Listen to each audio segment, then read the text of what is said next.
I was there at the creek, standing against the Automaton Legion. I was there at the Meridian Super Colony to eliminate the Terminate Horde. I was there on Super Earth, defending democracy from the Illuminate as they attempted to destroy all that we hold dear. And today, I'm here with you. At Helldivers, you can call me Private Spruckus. I've been instructed by Super Earth High Command to share the ropes with our new recruits, or even seasoned divers who want a refresher. From the moment you exit your cryopod for your first Hellpod launch, to the moment you set foot on your extraction pelican to return to your super destroyer, I'll have bits of guidance for you to progress on your mission.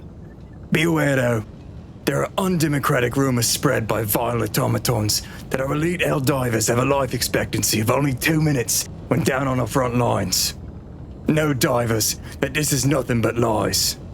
We know that through managed democracy, our actions live on forever. Regardless of what threat to democracy that you're facing, fighting against the enemies of Super Earth means that you will eventually pay the price of our freedom. But if you're able to last even a few moments longer, your heroic actions will make the difference between victory or defeat for the forces of Super Earth. Even though us divers aren't always the sharpest crowns in a box, I'm gonna assume that since you made it through the toughest test in the galaxy, earning your Helldiver cape, that you're now a master of skills, such as looking at your map, aiming your weapon, dialing in and throwing stratagems, and most importantly, you understand the bond of your squad of fellow Helldivers. This unbreakable bond of camaraderie comes with one caveat, that there will be no intentional friendly fire. Whether a new recruit or veteran, from one planet or another, we all stand together for Super Earth. There is no reason or excuse to intentionally fire upon a friend of democracy. Unless, of course, they're exhibiting traitorous behavior, but, well, that's not important here. That's a job for the democracy officer. Anyway, as Super Earth High Command says, friendly fire isn't. Do yourself a favor. Remember that all bullets always have the right of way, especially your own squads. As you stand upon the floors of your very own ship, your super destroyer, you've got several stations to work with. The armory, which allows you to customize your weapons and armor, in addition to your poses, emotes, and titles. You can also view your available boosters and track your personal career. The ship management terminal gives you access to change the name of your super destroyer. It's also where you purchase new stratagems, ship modules, and change the color scheme of your vehicle.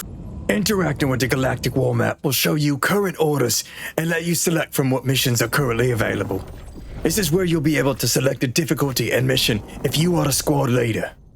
Your Hellpod is a tool that gives you the ability to spread unfettered democracy across the galaxy. It'll become active after a mission is selected on the Galactic War Map. Be sure not to miss the old favorite training arcade console, Stratagem Hero.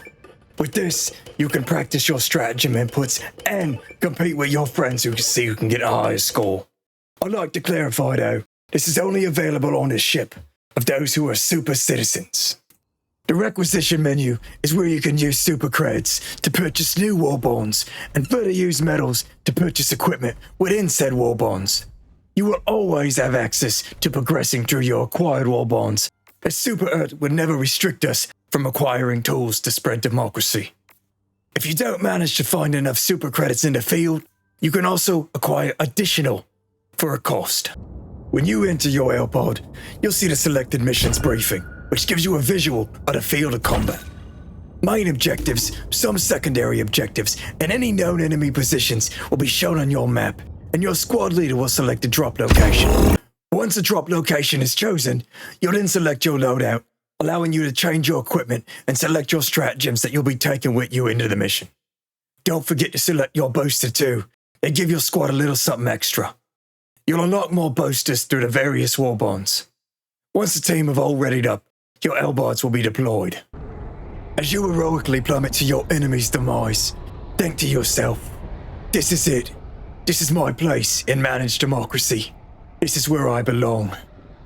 Then, you must make the split-second decision of where to land, gaining the ability to steer slightly before making impact.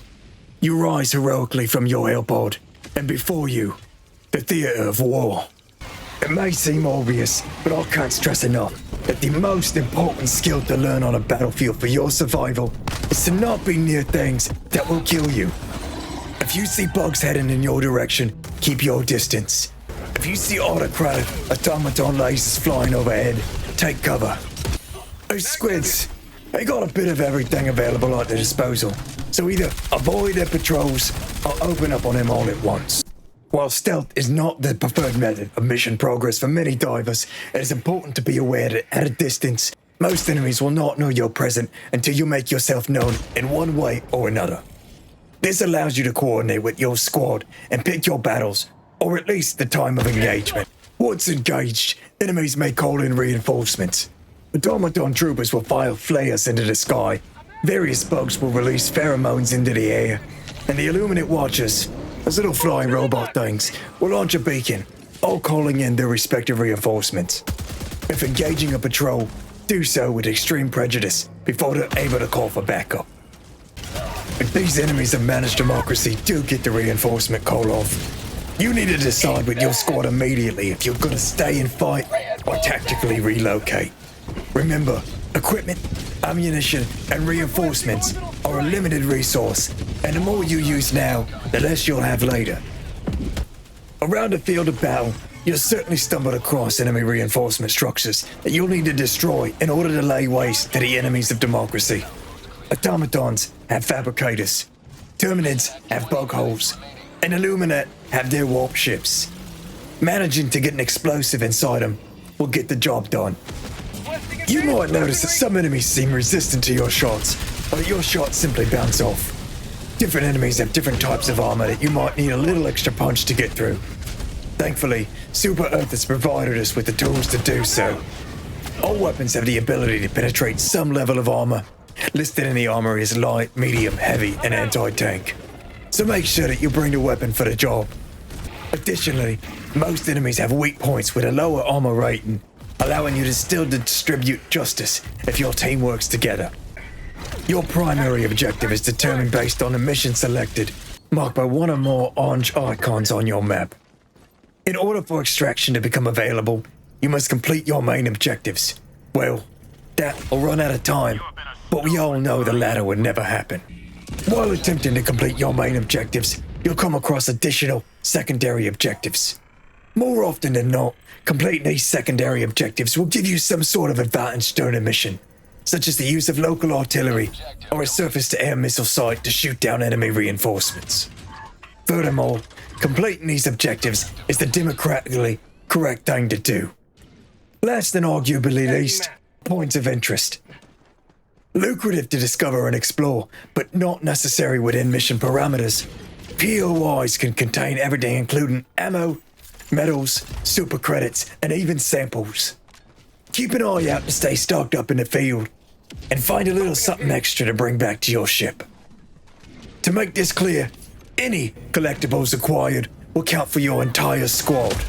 There is no need to be greedy. One additional note about samples. They come in 3 different rarities, and all are used in order to upgrade your ship's modules. The available rarity will depend on the difficulty of the mission you've selected. Additionally, samples will only count if the diver holding said samples makes it to the extraction pelican. Finally comes extraction itself. Once your main objectives are completed, the extraction beacon will light up, allowing you to call in the pelican.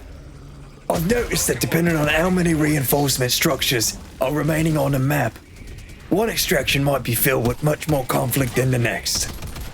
Regardless, if you manage to hold out for long enough, your pelican will arrive and you'll be returned safely to your super destroyer to celebrate the furthering of democracy and the eradication of our foes. Once the first diver sets foot upon the pelican, or the mission timer runs out, the rest of the squad will only have 20 seconds to extract. Never forget, no Helldiver left behind. You did it, Helldiver. You've served managed democracy and made it back to your super destroyer. I know that with the spirit of democracy at your side, you will continue to achieve victory after victory against our enemies, and you will stand proudly against their unending onslaught with your fellow divers at your side. Always remember these moments when you succeeded in the eyes of liberty and made Super Earth proud. You truly are a Helldiver. Thanks for sticking around, everyone. If you want more content like this, please like and subscribe. I hope I have the opportunity to meet you lot on the front lines as democracy demands. Private Spruckus out.